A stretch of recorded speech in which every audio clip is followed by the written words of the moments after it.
Good afternoon, everyone. Welcome to Longform, the podcast produced by Jadaliya. Our inspiration for these discussions is the well known quote by Antonio Gramsci: "The old world is dying, and the new world struggles to be born. Now is the time of monsters."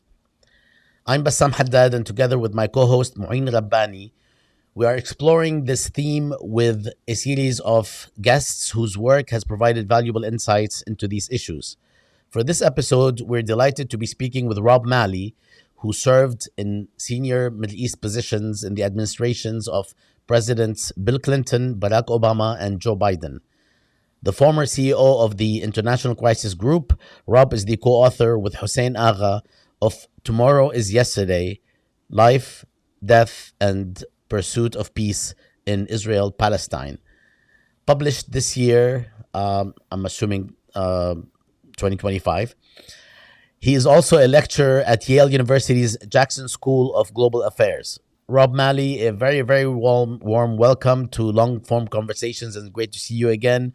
We're very much looking forward to conversing with you. That's on behalf of Likewise, both of us. thank you, and it's great to see both of you. Haven't seen you in a while, so added pleasure. Ahlan wa sahlan. Rob, we're going to start with the question that we ask everyone who joins us, given the theme of the broader podcast. And it essentially is asking you whether we are experiencing today, in the past couple of years, whether we're experiencing a transformation or disintegration of the international order, or is this order experiencing yet another challenge from which it will recover and perhaps emerge stronger than ever? If it's being transformed, then what may it be being transformed to? We start with this conversation because we do feel that this is a critical juncture, but are not sure where it will take us. Yeah, well, first I'd say that the quote you have from Gramsci, I think, is perfectly appropriate to describe what we're going through. My other favorite quote of his is "Pessimism of the intellect, optimism of willpower," which I try to keep in mind whenever I feel a little bit desperate, as these days. I think it's a very hard question to answer. First, because the premise, which is that there was an order, now there was some kind of order, there was some kind of status quo, but the general descriptions of it as the international liberal order, I think, are false in all three terms. So it's clear that something is changing. I think there's a natural evolution.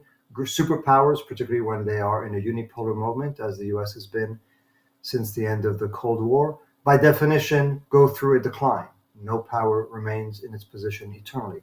I think that was sort of a long-term process with accelerants. One accelerant was the war in Iraq, which I think exposed so many of the weaknesses, duplicities, hypocrisies of the order and of the main protector of that order.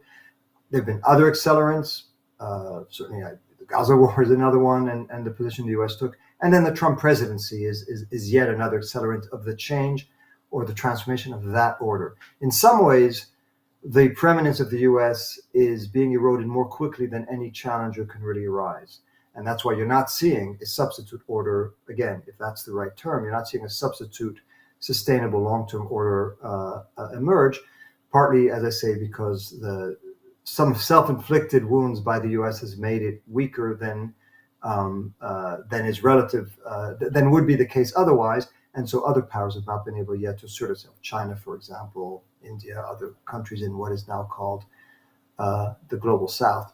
So I think there's no doubt that we're seeing fundamental shifts. I think the shift is going to take longer than some people predict because it's going to be unclear what the future will bring. And in particular, I think there's some elements of U.S. power that have not been significantly eroded. The reign of the dollar, for example, and I've seen this firsthand with the power of U.S. sanctions, U.S. military supremacy. I think those things still hold. But again, we're far, far from where we were 10, 20, let alone years ago, let alone right after the end of the Cold War. Rob, I'd now like to turn to the book you co-wrote with Hussein Agha. Tomorrow is Yesterday, in large part, charts the path from 13 September 1993, when the Oslo Accords were signed at the White House, to the 7th of October 2023 Palestinian attacks in southern Israel and the ensuing Gaza genocide. Um, in that book, you appear to be offering two arguments that some might view as contradictory. On the one hand, you argue that the Oslo process failed on account of a cascading series of poor policy choices and decisions during the intervening 3 decades.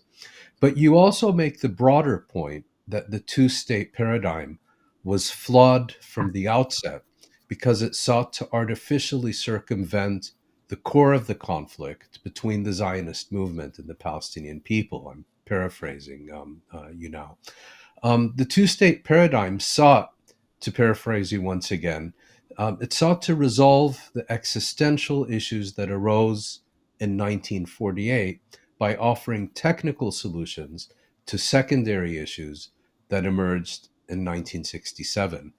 So, in your view, was any effort to secure a two state settlement destined to fail because history cannot be reduced to an irrelevance? Or was Oslo such a flawed process that it placed the paradigm beyond reach? So the quick answer is yes and yes. In other words, I think it is both statements are true, and I think you're right to point to what I would call a tension at the heart of the book. It's a tension, I would say, that is at the heart of the conversation that you and I, Mouin, started having a quarter of a century ago about Israel-Palestine, the two-state solution, the rights of refugees. Because I'd summarize it in this way, and I think the book tries to say both. On the one hand, it is, I think, uncontentious to say that the way in which U.S. diplomacy was waged, the asymmetry of power between Israelis and Palestinians, which was only made worse by the fact that the sole superpower threw its weight on behalf of the stronger of the two parties, Israel, a whole host of other reasons why the Oslo process failed, when with maybe a different effort, it would have succeeded on its own terms. And on its own terms means maybe the U.S. could have gotten Israelis and Palestinians to sign a piece of paper that would have partitioned the land along the lines that was described at Camp David or by Prime Minister Olmert and President Abbas or afterwards. So I think it was possible. I mean, under some circumstances, you could have imagined it. At the same time, at the heart of our book is the argument that is not the natural resting place for either the Palestinian national movement or for the Zionist movement. Neither one of them was built, neither one of them fought and died for the sake of partition, of drawing a line on the map in the West Bank to see which parts of the West Bank would be part of Israel and which parts would be part of a sovereign Palestinian state. That was not what the struggle was about. It certainly was not the struggle the Palestinians was about. This was a struggle about liberation, about return, about rights. And it wasn't really even the Zionist struggle, which at its core is a much broader appeal to the whole land of Eretz Israel and of sort of fundamental, almost absolute security, which is hard to distinguish from absolute dominion. So on both sides, it was not where they wanted to go. Maybe with the right amount of U.S. pressure and leverage, they could have gotten there. As we say in the book, it's not clear that that outcome would have been sustainable, whether at some point one or the other side might have said this is not good enough, and one could imagine that very well that would happen. So it would have been a very unsatisfactory, fragile, externally imposed outcome. But again, I'm not sitting here to say that it never could have happened, because history sometimes has its surprises. But the fact that it didn't happen is not only a result of the inadequacy of the diplomacy, but it is a result of the fact that, as I just said, this would have taken a monumental effort, because the outcome of that partition, as it was envisaged at Camp David and elsewhere, was not an answer to the core of the conflict between Israelis and Palestinians. It's an answer to a part of the conflict, an important part, the territorial part that was born of the War of '67 and the occupation that followed. But it's not an answer to what has been driving Palestinians to struggle since 1948 and before. And it's not an answer to what the Zionist movement, or large parts of it, have been fighting for that same amount of time. So yes, there's a tension. I hope we do some relatively good job reconciling it. Rob, I want to ask you a two-part question. So it's going to be a bit longish, but it's one of the things that keep recurring in the discourse on the two-state solution. However, less probable this is in the immediate future or even in the medium run. You devote a chapter of the book to the 2000 Camp David summit, in which you were part of the U.S. delegation. And in this chapter, you elaborate in great detail on your earlier writing on the topic in the New York Review of Books. So the first question is, you focus on popular misconceptions about Arafat's role during these negotiations and the claims that he was the cause of the summit's failure to produce a peace agreement. And of course, within the US discourse, this is almost, like a biblical story. I mean, people repeat it or a lot of people repeat it as if it's, God-given truth. What is inaccurate about the persistent claims that Arafat rejected a generous offer because of his refusal to accept a Palestinian state alongside rather than instead of Israel? And the second question refers to your among your criticisms, actually, of the U.S. role is its failure to formulate proposals of its own. You write, America fashioned itself chief orchestrator. It was reduced to the role of messenger, conveying Israeli proposals to the Palestinians and awaiting their response. Even members of the Israeli team were stunned at the superpower's subservience to their desires. And I'd love to get a footnote on that. That's the end of the quote. And what I said when I said I'd love to get a footnote on that, that was also me. I apologize. You also contrast Clinton's role at Camp David with that of Jimmy Carter during the 1978 Camp David summit between Israel and Egypt. What were the main distinctions there? So there's a lot to cover, and So you said we'd love to hear from you. Three or four part question. So I'll try to do my best to answer. First, I want to come back to the first question, what you just asked. Why do we devote so much space to Camp David? And it was a debate between Hussein and I, and we went back and forth. I think the reason is implicit or in what you said. For some reason, it is still to this day viewed as the two-word answer to claims by the Palestinians that they're being oppressed, that being mistreated, that what happened in Gaza was, genocidal or an onslaught. The answer, and from the highest level of former U.S. officials, I mean, the former president, former First Lady, Secretary of State, who say if only young Americans knew what had happened at Camp David, if only they knew that, they might not be protesting, they may not be directing their ire at Israel, which, I mean, there's so many things to say about that, as if even if the Palestinians had been responsible for the failure of Camp David, somehow that would lessen the horror of what they and the culpability, Israel's culpability in what happened after October 7th. So again, putting that aside, I think it still remains in the mythologies and the arsenal of people who want to blame the Palestinians. It's exhibit A, B, and C. Palestinians had this generous offer, as you say, everything they could have expected, a Palestinian state basically on the borders of 67, and Arafat said no, which proves that they were never interested in peace, and which proves that if they had said yes, we would not be where we are today, which of course is the implicit message. So I'm not sure exactly where to start. I'd start at top level. Even Shlomo Ben Ami, right, the foreign minister at the time, Israeli foreign minister at the time, member, maybe the number 2 member of the Israeli delegation after the prime minister Ehud Barak, he has said unequivocally after Camp David that had he been the Palestinian leader at the time, he would not have accepted whatever was being presented to him. So that's number one. Again, people could go back and verify what he said. But then, even in that wording, generous offer, it assumes 2 things. One, that there was an offer.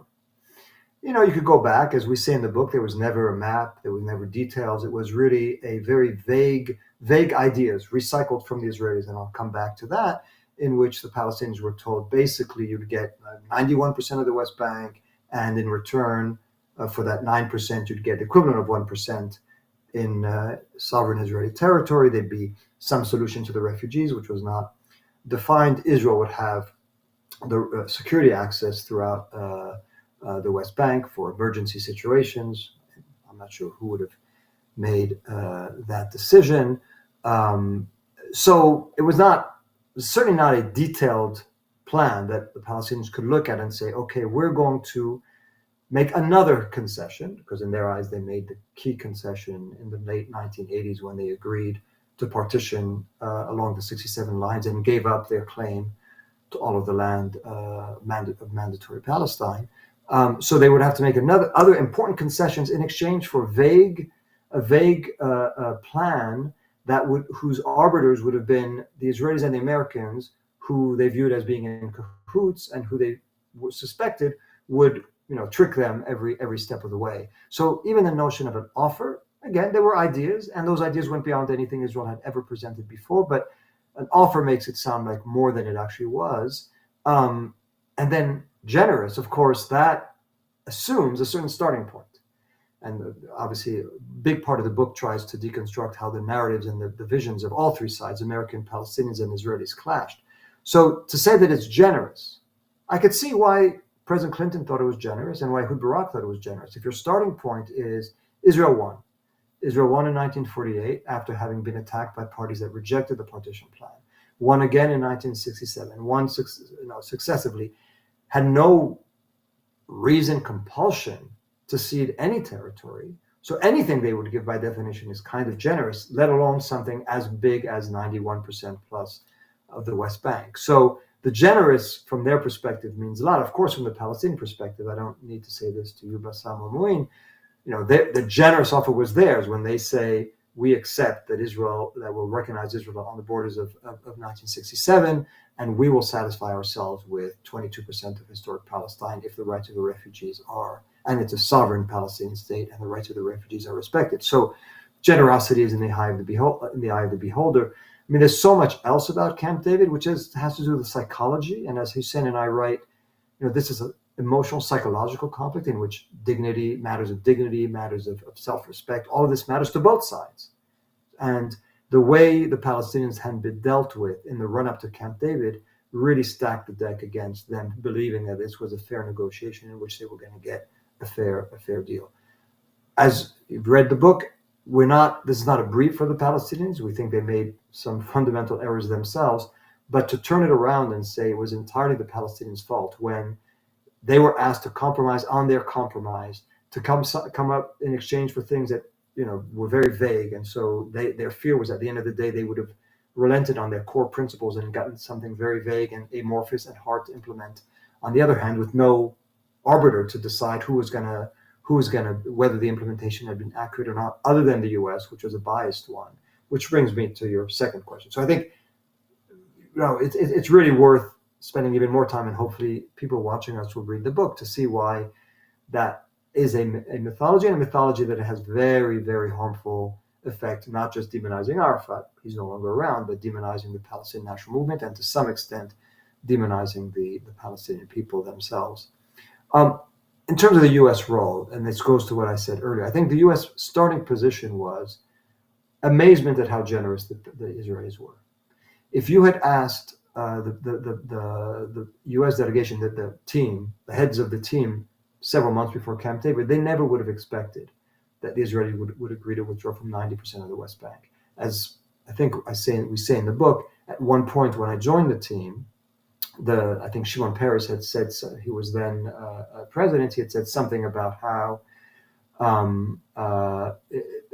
Israel could withdraw from 80% of the West Bank, and members of the U.S. team were aghast at how forward-leaning that was, again, for all the reasons I gave about what their starting point was. So their starting point was such that they were amazed every time the Israelis kept moving. And so what they ended up doing, which I think was detrimental not just to the Palestinians, but detrimental to the goal of getting an outcome and detrimental to U.S. credibility, was they would take an Israeli proposal, present it to the Palestinians. The Palestinians would say it's not good enough. The Americans would say, this is the best we can do. This is the bottom line. We tried it hard as we could. Palestinians would say no. They'd go back to the Israelis, and the Israelis would give them something more. They'd come back and say, okay, now we press them even more. This is what we got. And just every time they would say it was the bottom line, the Palestinians knew that it was simply an Israeli position, and so they could just sit back and wait for the Americans to go back and come back with the next so-called bottom line, which eroded American credibility and made any offer suspect in Palestinian eyes, because it was viewed just as the latest iteration of what the Israelis were prepared to give the Americans. Now, contrast that with Camp David I under President Carter.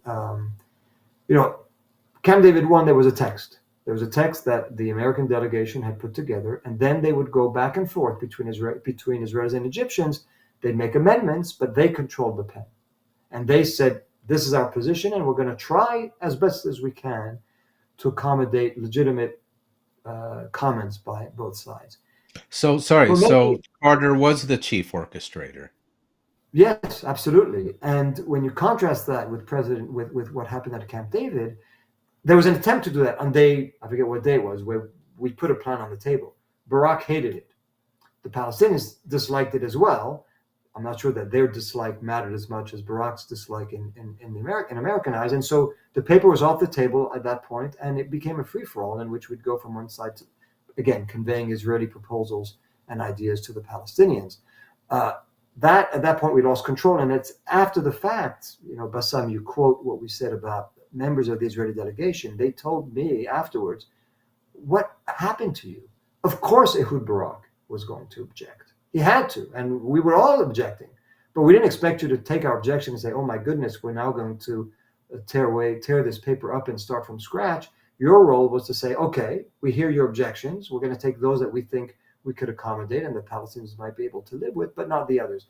But it became what I called bumper car diplomacy. I said that in another context where when there was an obstacle, we just changed directions. Aaron Miller, another negotiator who I quote in the book, said at that point we would wake up every morning at Camp David and wonder, what the hell are we going to do? That's not the way to run a summit. Again, I think there are very important things that happened at Camp David in terms of clarifying the positions of both sides. It was not the place where in 2 weeks Americans were going to help resolve a decades-old conflict. Certainly not the way it was run. And the irony is that you also describe Arafat as not only the Palestinian leader who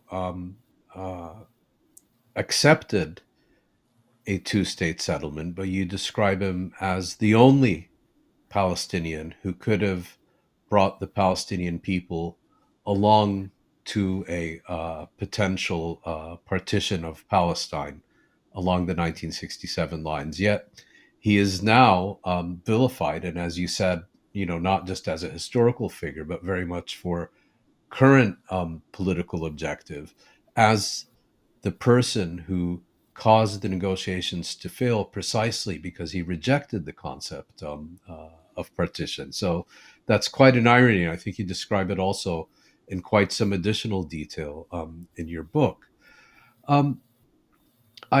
I'd like now to turn to your broader reflections on the U.S. role. And here I'm quoting you again when you write, "A failed U.S. policy undergoes 3 stages.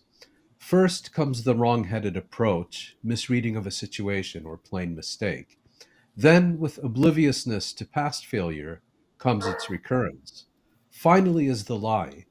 The lie is born of the failure, and it blooms as the failure recurs." End quote. And you subsequently write, and here I quote again, "What is uncommon and harder to explain is how often these failures have been allowed to happen and to recur, how even their proliferation has led to neither personal nor institutional accountability, how little the United States appears capable of learning from mistakes. Next in the life of an American failure is its replication." End quote. While you provide ample evidence and examples to substantiate the statement, some will have difficulty believing that the U.S. is systematically incapable of wielding its enormous power, influence, and leverage to meet its own policy objectives. In other words, many people will say the problem here is not U.S. failure, but rather U.S. success. How would you address this point? I guess a great question. First, and I could relate it to what you said about Arafat, and obviously Hussein, my co-author, knew him far better than I did, and so really owe a lot of it.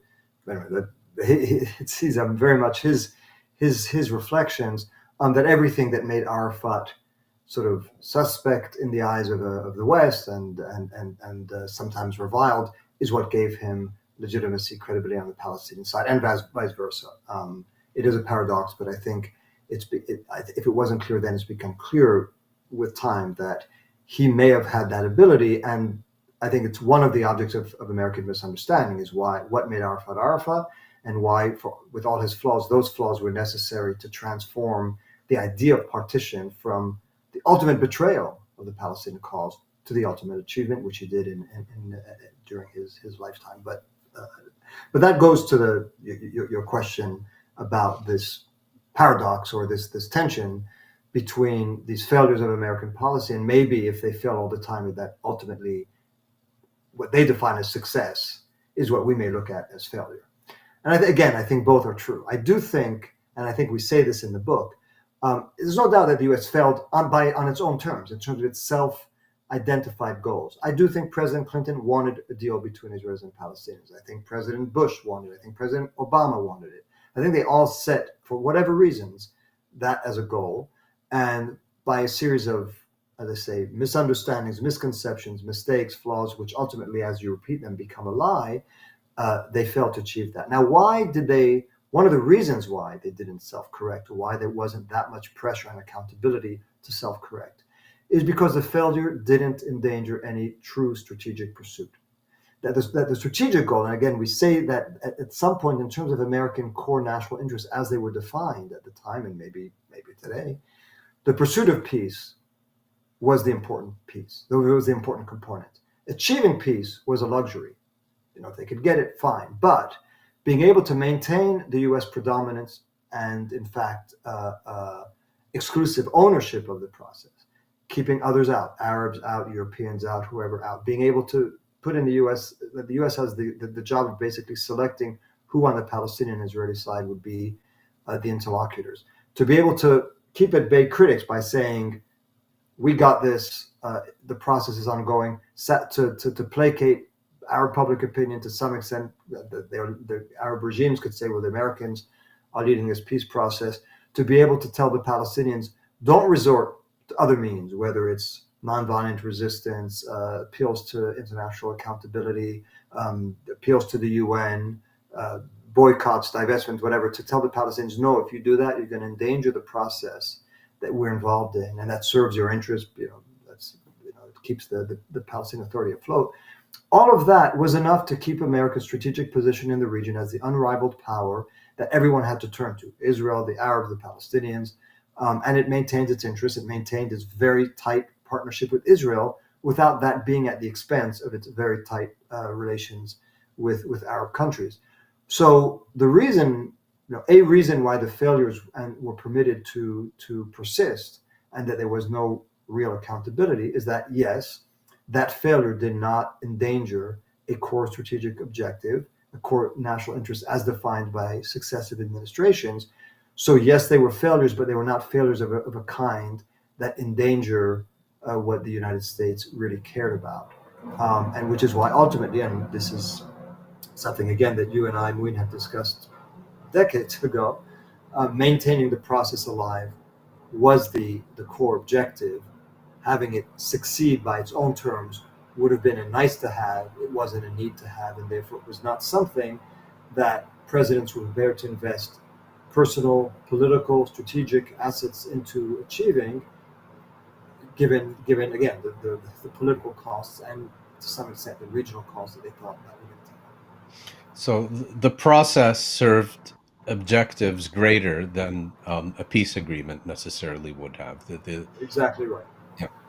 But I would like to also ask you to elaborate on one example you gave about this litany of failures, if you will, and you speak about the perennial U.S. search for what Washington considered acceptable Palestinian leaders, while never understanding that what made such leaders acceptable to Israel and the U.S.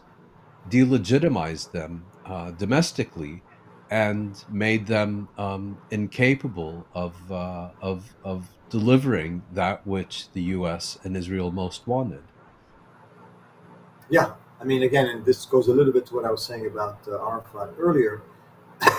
I believe, I mean, I think this is a tendency that has been recurrent from as long as I can remember, of the U.S. trying to handpick its interlocutors, particularly Arab interlocutors, not just Palestinian. We see it in Lebanon, we see it in Iraq, we've seen it in Libya, we've seen it time and time again, trying to select those who look like, act like, parrot the words to some extent of the U.S., um, which made them more acceptable to Americans, even if it made them less representative in the eyes of their own constituents. Now, you could say that served a strategic objective, of course, because it managed to keep in power people who were not hostile to U.S. interests, to put it charitably. And so, in that sense, it did succeed. But I think many American officials thought that it could work. They thought that by propping up certain Palestinian leaders, they could help achieve their goals in terms of getting a settlement between Israelis and Palestinians on terms that were acceptable to them and to Israel. And that has been a failure. That has been a recurrent failure of trying to, as I say, handpick and prop up a leadership that ends up, you know, again, serving half of the interest in terms of maintaining the status quo, a leadership that ultimately its own interests get identified with the sustainment of the status quo rather than achievement of peace. But it is a failure. I think it's a failure to the extent that I'm quite convinced that American officials genuinely believed that search was a legitimate one, and if they found the right moderate leadership, they'd be able to translate that leadership into a leadership that could conclude a peace deal. And I think we see it. We see it to this day. And you give the example of Washington's ultimate most favored Palestinian leader, Salam Fayyad, the former prime minister, who basically has, in his own statements, prioritized Palestinian national unity that would incorporate Hamas rather than acting, let's say, as an instrument for the reoccupation of Gaza. I think you discuss that in the book as well. I think, I mean, if you listen to Salam Fayyad today, even though to this day people like to point to him as a person who might meet, whatever the U.S. and the West would like to see, but he's pretty clear. I think they tend to ignore what he's saying now, which he said now pretty consistently for some time, which is that you need national reconciliation. You need some form of revived national movement that would be far more inclusive, and that would include Hamas. And that's something, again, that would run against certainly the predominant views in the United States. So I think he was somebody who was identified certainly by the Bush administration, but also by the Obama administration as a favored Palestinian. But that favored Palestinian today is the image that he's reflecting back is not, I think, what they'd want to hear. So I don't know what they make of it today, but he's been as clear, including and particularly after October 7th, he has said repeatedly that the PLO needs to reform and that you need to include all representative parties, including Hamas. So he may have been their favorite Palestinian, but what he's saying today is certainly not their favorite position.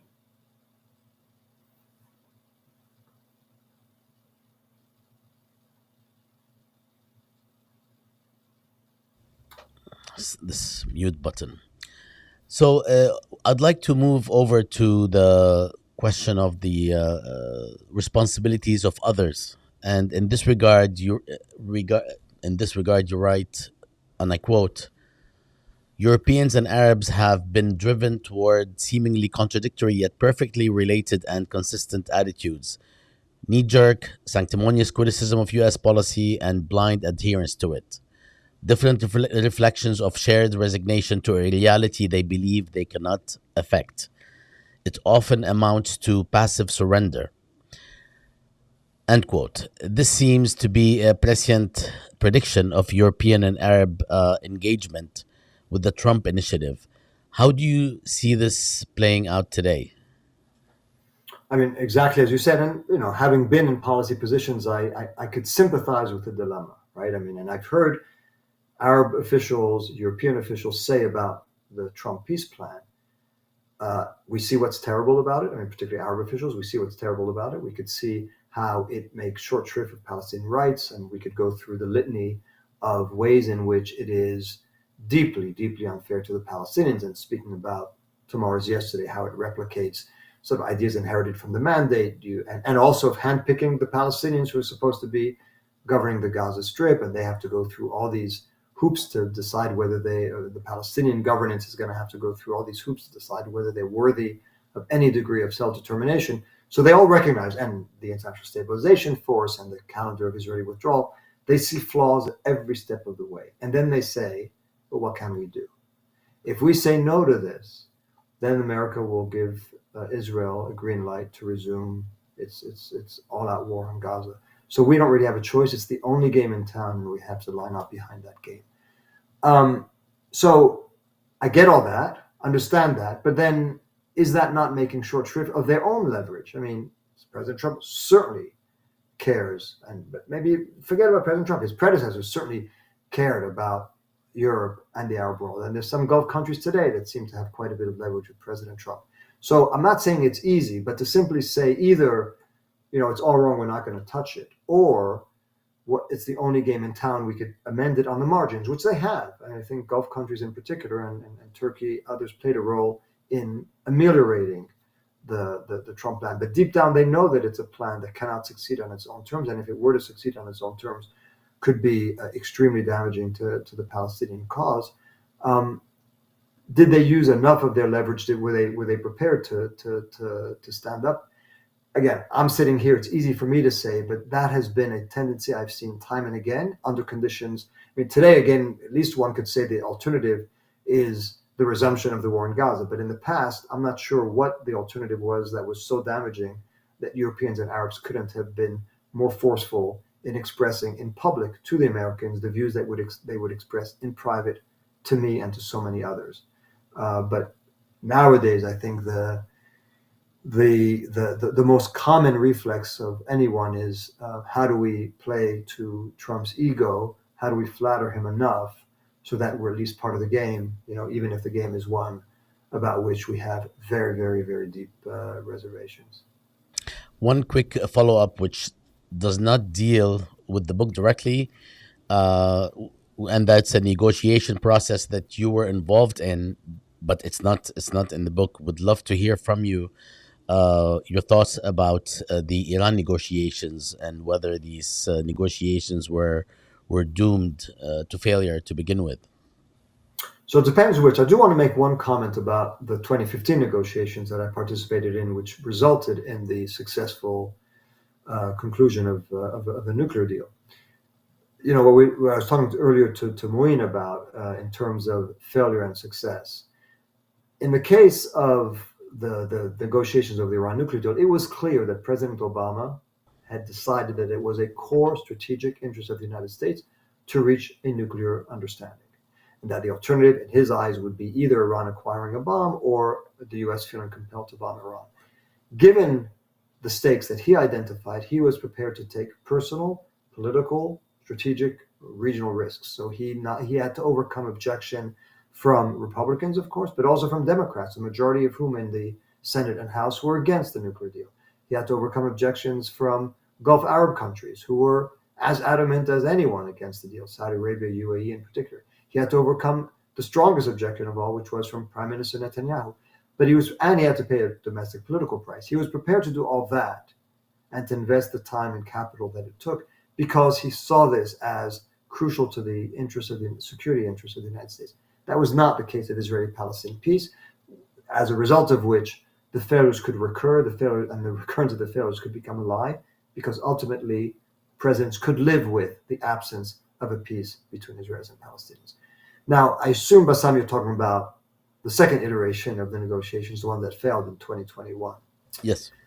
I mean, I can tell you, at the time, I didn't think they were doomed, or I wouldn't have accepted the job. I probably shouldn't have anyway, but I thought that objectively the United States still needed to find a way to deal with what was then an expanding Iranian nuclear program, and that Iran needed to find a way to deal with the stranglehold represented by U.S. sanctions. And so, despite hesitation on both sides, I still thought there was a slightly better than even chance that we could reach a deal.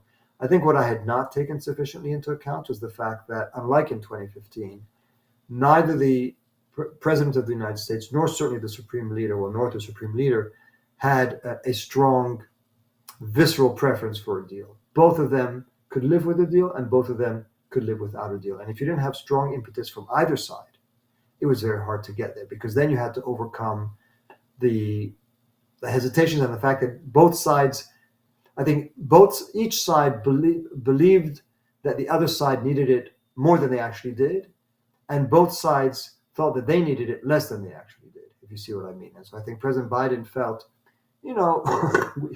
given the maximum pressure campaign on Iran, they really need this deal, and we could wait, and we could actually use the pressure campaign, which we said we opposed, because President Biden ran against the maximum pressure campaign imposed by President Trump.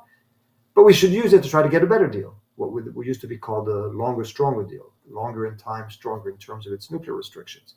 So that was the temptation on the American side, and on the Iranian side, the notion was, why should we trust President Biden? We could reach a deal, and then the successor, which may well be President Trump, might pull the plug on the deal, and then we're going to be faced where we were back in 2018. So we need guarantees that it's not going to happen. The U.S. can't offer us guarantees, so maybe we should just hunker down, wait, prolong the negotiations, and see. Maybe President Trump is reelected, and then we could negotiate with him. So was the deal impossible? Again, sort of the same question that I was asked about the two-state solution. I don't know that it was impossible. I think it would have taken far greater energy from one side or the other to really, and far greater eagerness to get a deal, which didn't really exist.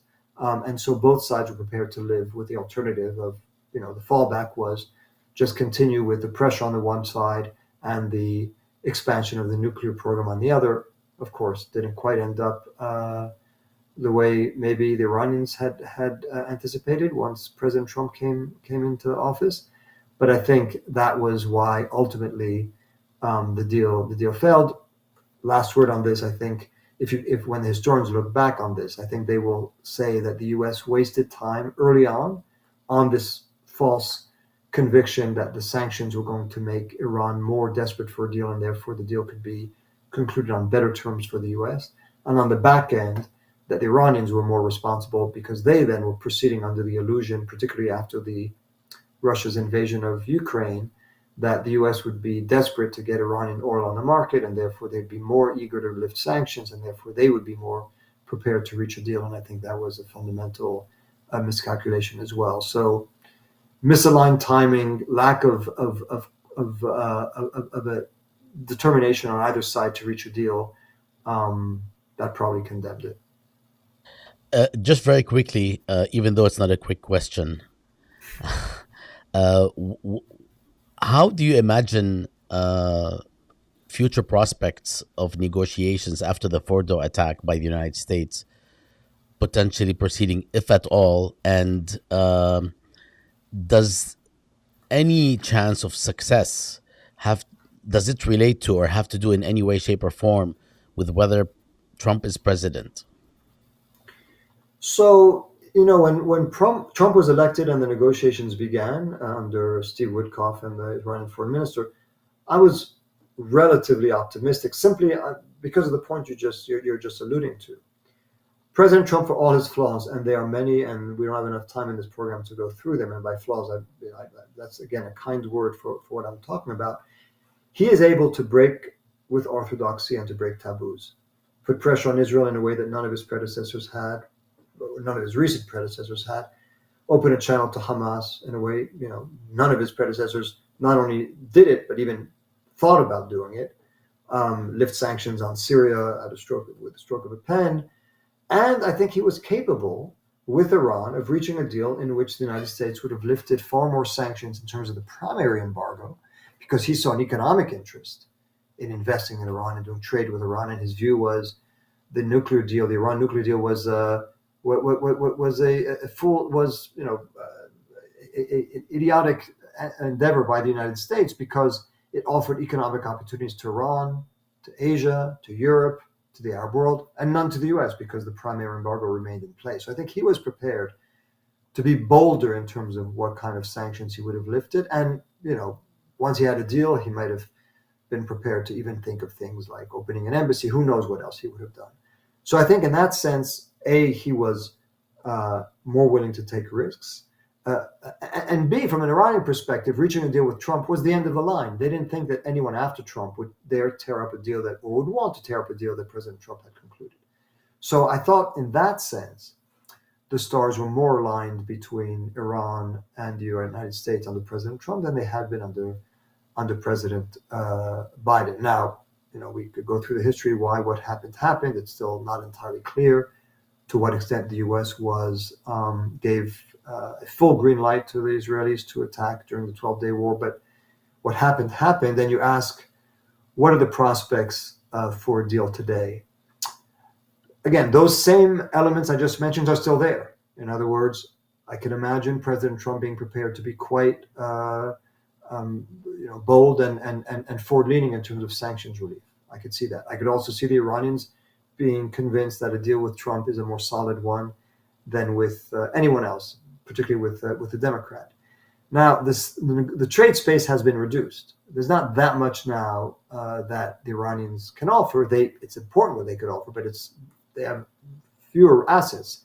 They have the 400 or so kilograms of highly enriched uranium that is somewhere, we don't know where, that they haven't turned over. They have the access to the International Atomic Energy Agency, which they have barred, which they could resume. And they have the suspension of enrichment. Those are the sort of the three elements that they could trade with, which is less than they could have traded with before. And in order to give up any one of those, they're going to ask for a pretty high price, precisely because it's the only thing they have left. From the U.S. perspective, the urgency of getting a deal, precisely because it's not that much that Iran has, is much less than it was prior to the 12-day war. The reason I maintain not hope, but I don't exclude the possibility of a deal, is I think President Trump still would like to add to what he considers his long list of peace deals. As he marches towards a Nobel Peace Prize, he would like to be able to say that he made peace with Iran. So I think he is still interested in these personally. And I think for the Iranians, getting sanctions relief and getting some kind of insurance policy against another round of attacks from Israel is important. How they'll get there with the amount of distrust that exists today, particularly personally directed at President Trump, and with, as I say, that reduced trade space, is not easy to see. And there's so many other reasons. It's not clear who would even negotiate on the American side, because there seems to be only one negotiator, Steve Witkoff. So it's hard to see, but I would not be stunned.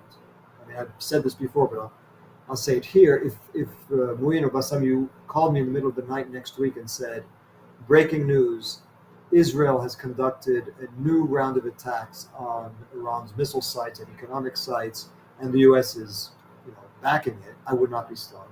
But nor would I be stunned if you woke me up in the middle of the night and said, we've just heard that there's been this back channel between Iran and the United States, and they've concluded a deal that includes a non-aggression pact, some steps on the nuclear side, and an agreement to continue to talks towards towards improvement and eventual normalization of their relationship. I could see both of them happening, but that's as much a reflection of the character and the iconoclastic character of President Trump than of anything else. Just a quick Sorry. before Mouin jumps in, just in case people are concerned. I know that viewers might be extremely concerned about this topic. President Trump did get the FIFA Peace Award, And that was for resolving the 3,000-year-old conflict Yes. between Israel and Palestine. Yes. So he got something, so maybe, but I still think he's on the march for something else. We'll see. Rob, the book's final two chapters, entitled Yesterday and Tomorrow, offer both prediction and prescription, and I'd like to ask you about each of these. In Yesterday, the chapter entitled Yesterday, you argue that in the aftermath of the Gaza genocide, the dynamics of the Palestine question are likely to reflect those that prevailed prior to 1967. And you focus, for example, on I don't think I'm exaggerating too much to say perhaps a resumption of Arab custodianship over the question of Palestine, at least for a period. But more broadly, what are the main features of yesterday, and your reasons for reaching this conclusion about tomorrow? And in the chapter entitled Tomorrow, you do not offer a specific alternative to the two-state paradigm, but you do argue that two states has been reduced to an essentially meaningless slogan that obstructs rather than enables a peaceful resolution, that one can no longer promote the belief that this paradigm is more realistic or feasible than any of the alternatives, of which, as you know, there are several, and that these therefore now need to be seriously examined. And I'd also ask you to elaborate on that point. Yeah, okay, you guys have very long questions that invite very long answers, but let me try. First, there's this saying attributed to Karl Marx that history repeats itself.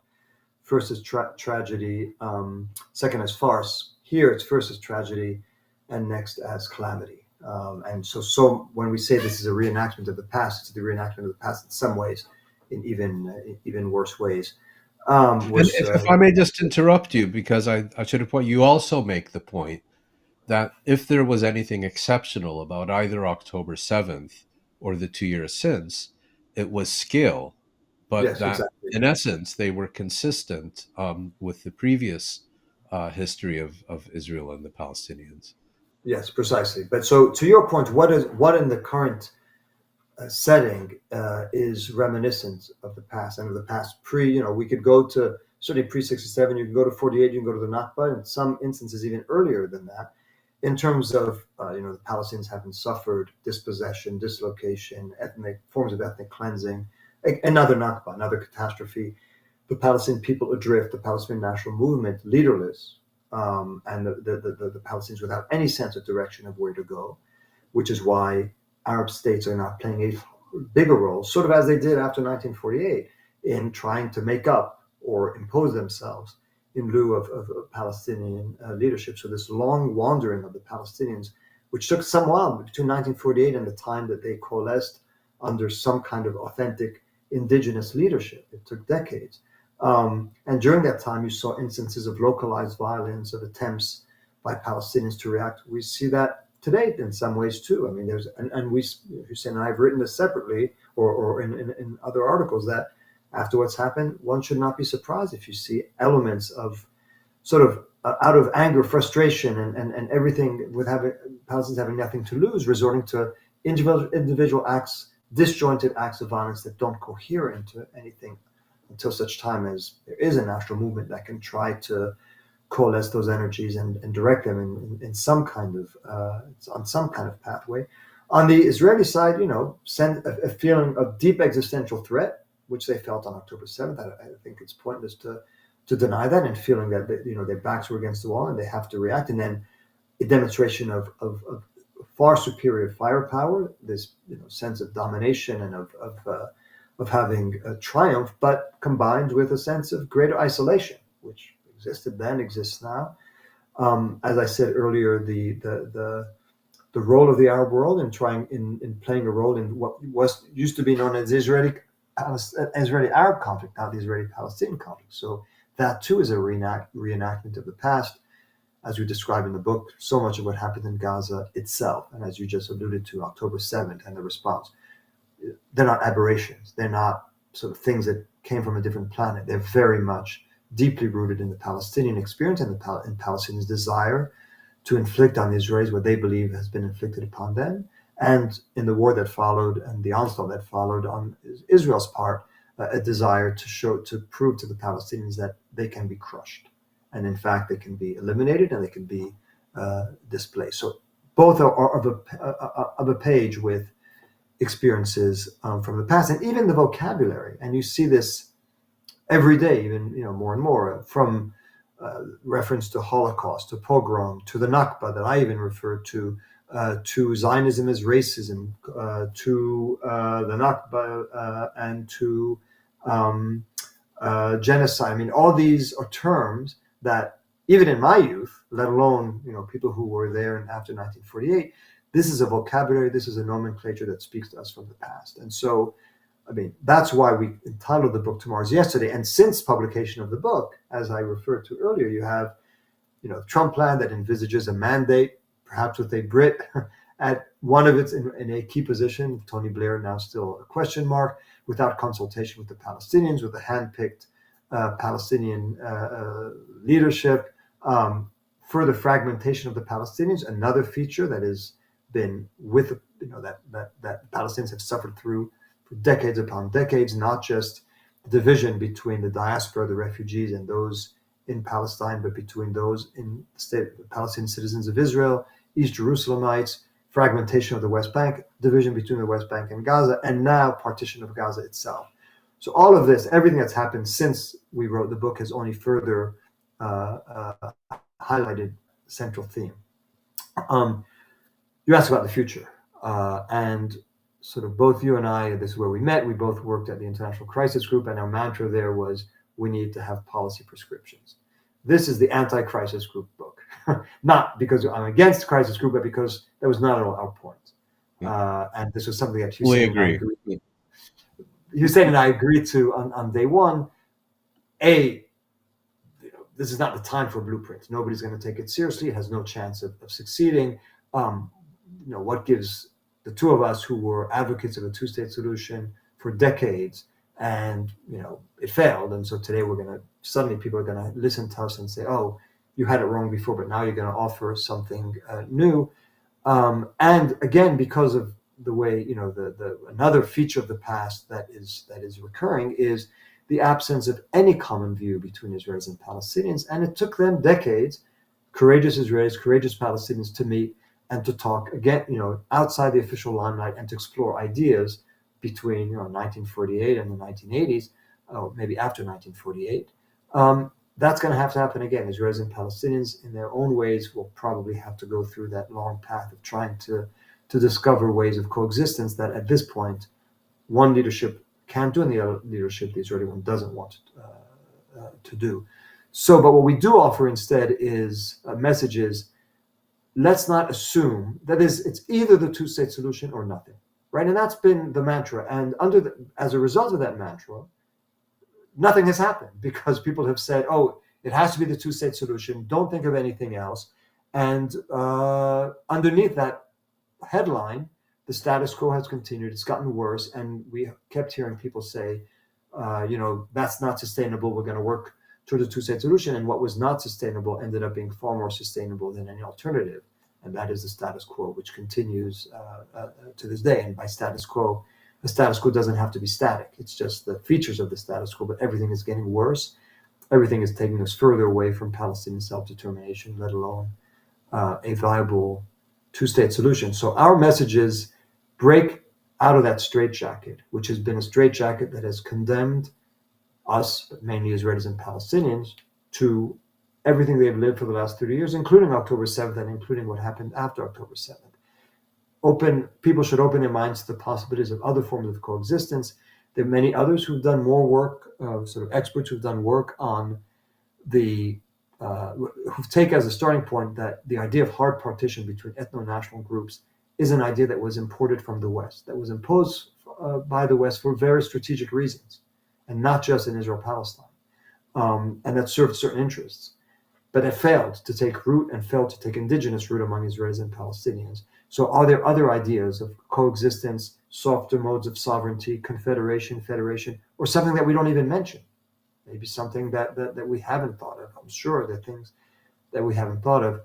But I expected this response, but when one of the most common responses to our book has been people lamenting the fact that we're removing all hope.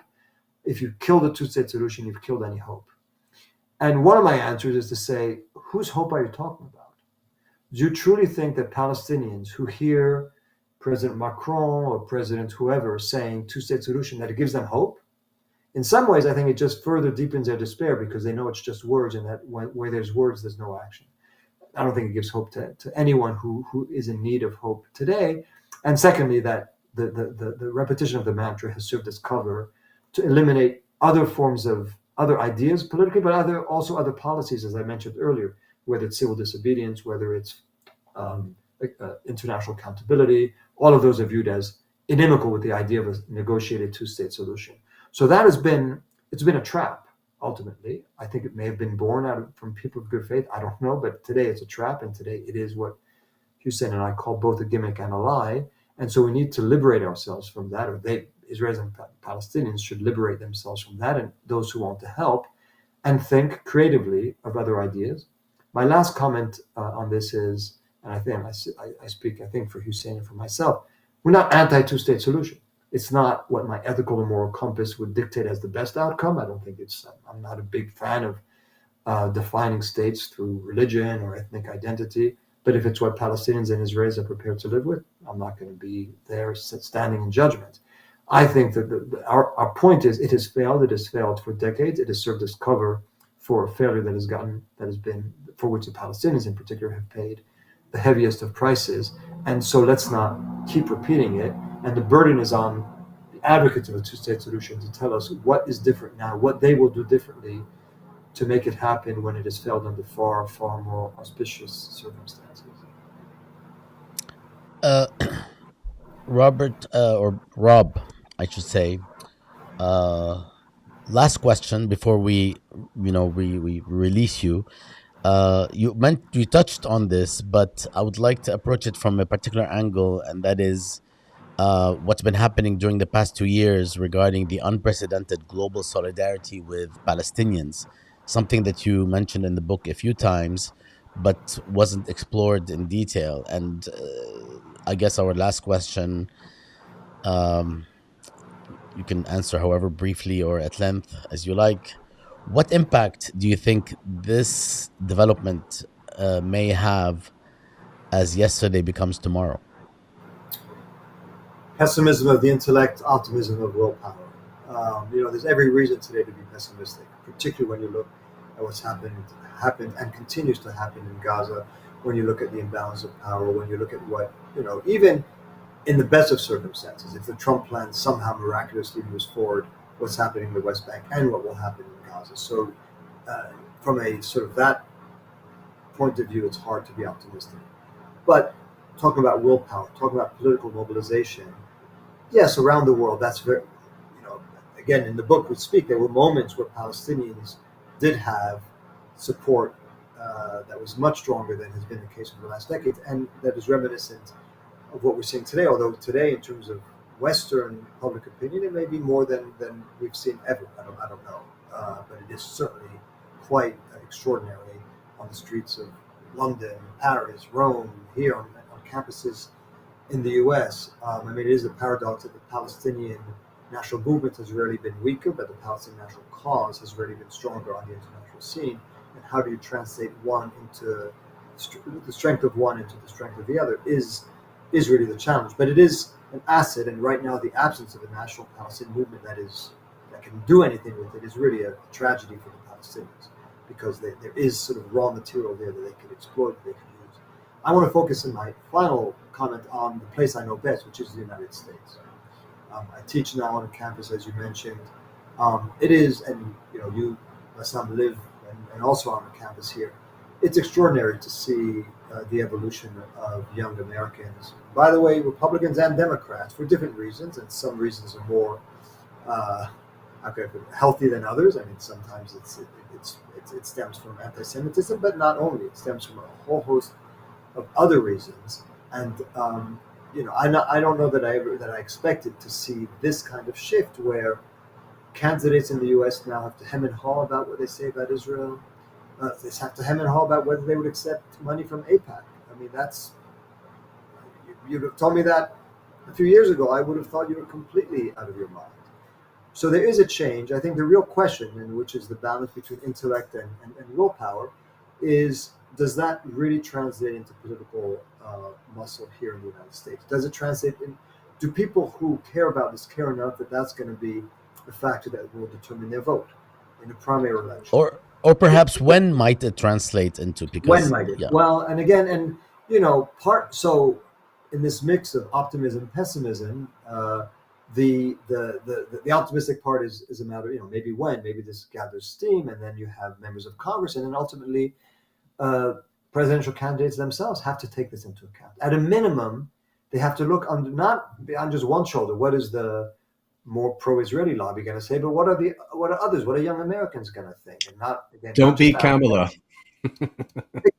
so this, and I think the Biden administration got caught because this transformation happened very quickly, and they assumed that, and I think President Biden must have assumed, because of his own experience, that American politicians only pay a cost if they're not viewed as sympathetic enough to Israel. They never pay a cost because they're not sympathetic enough to the Palestinians, and this may have been the first time where that actually happened. So I think there is that, I see that, and I see politicians, Democratic politicians, who are very middle of the road, who are saying now that, about conditionality of aid to Israel, about support from AIPAC. I think on the other side of the ledger, which I really don't know, and I don't want to end on a more pessimistic note, but I do think it's an interesting question, is what happens when the situation shifts, when the war in Gaza, which already is far from being as horrendous as it was even a few months ago, and suppose things wind down even more. Suppose either Netanyahu is no longer prime minister, or he gets rid of Ben-Gvir and Smotrich. At that point, do those Democrats who today have been shifting towards a more critical stance towards Israel, do they say, we dodged a bullet, Israel is back to the kind of Israel that we were comfortable with, and you roll back a lot of that sort of pent-up pressure? I don't have the answer to that. I mean, so much will depend on whether voters in the US, people who came out on campuses and elsewhere, is this one of the key issues on which they're going to judge their politicians? I do want to end on a more optimistic note, because I'm tired of not being optimistic. I'm somebody who believes that we form our political identities on foreign policy as much as on domestic policy through experiences that we live in our formative years. I look at the current generation that you, Bassam, and I teach. What is their formative experience? It's what they witnessed in Gaza, not just the horrors of what they saw in Gaza, but the moral and practical complicity of the U.S. in their decision makers. What does that do to their assessment of America's role in the world, of Israelis, of Palestinians, when in 5 years, 10 years, whenever, the young people we're teaching today are going to be in positions of responsibility? I don't even have to teach them anything. It's not what I'm doing. It's what they're seeing, what they're viewing, and it's not as some might say, because TikTok is in the hands of extremists. They're just seeing reality, and how is that going to shape their own moral, policy, strategic view? I think that's, in the long term, that may be the most important thing. And I think to return to Gramsci, Rob, you've concluded with optimism of both the intellect and of the will. There you go. Tomorrow is yesterday. Life, death, and the pursuit of peace in Israel, Palestine. As I told you before we started recording, I read it in a single sitting, not only because it's such a richly rewarding book, but also because it's so beautifully written. Thank you so much for this Thank insightful you. discussion, and for sharing your experiences and expertise with long form. Thank you so much, Rob Malley. Thanks, Rob, and we hope to continue to be in touch. Anytime. Really a pleasure. Thank you, and keep up the good work. Shukran. Take Thank care. you. Bye-bye.